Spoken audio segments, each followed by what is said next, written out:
ভবানীপুর, আচ্ছা।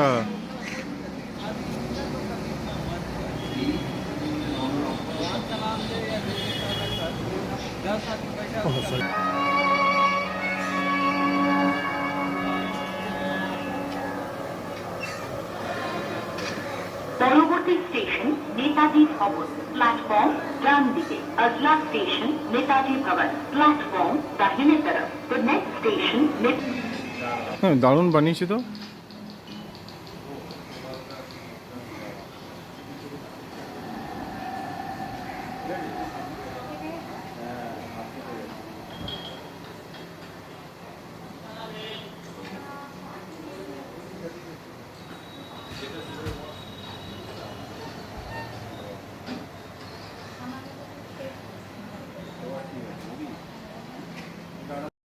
একটু থিমটা বোঝা নেই, 75 পল্লী ভবানীপুর।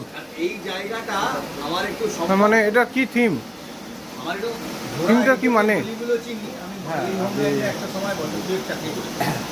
আমাদের বাংলার কবি হ্যাঁ, জীবনানন্দ দাশ 1954 সুচেতনা একটা কবিতা লিখেছিলেন উনি, যে কলকাতা একদিন কল্যাণী তিলোত্তমা হবে, তবুও তোমার কাছে আমার হৃদয়। এই দুটো ট্যাগলাইনকে নিয়ে আমরা ওনার চোখে দেখা কলকাতা আর এখন আমাদের চোখে দেখা কলকাতা, সেটাই আমরা এখানে তুলে ধরেছি। ওই যে পোস্ট অফিস, যেরকম এই পোস্ট অফিস এখন পোস্ট বক্স, হ্যাঁ, অফিসের পোস্ট বক্স, যেখানে আমরা চিঠি করতাম, সেটাও দেখতে পাবেন এলে। সেটাও এখন প্রায় মানে লুপ্ত হয়ে যাচ্ছে। এরকম আপনার আমার ট্রাম এখন আমাদের একটা হেরিটেজের এটাই চলে গেছে। আবার দেখবেন মা একটা ফ্লাইওভার দেখবেন, আবার বড় বড় মল টাইপের বাড়ি দেখবেন।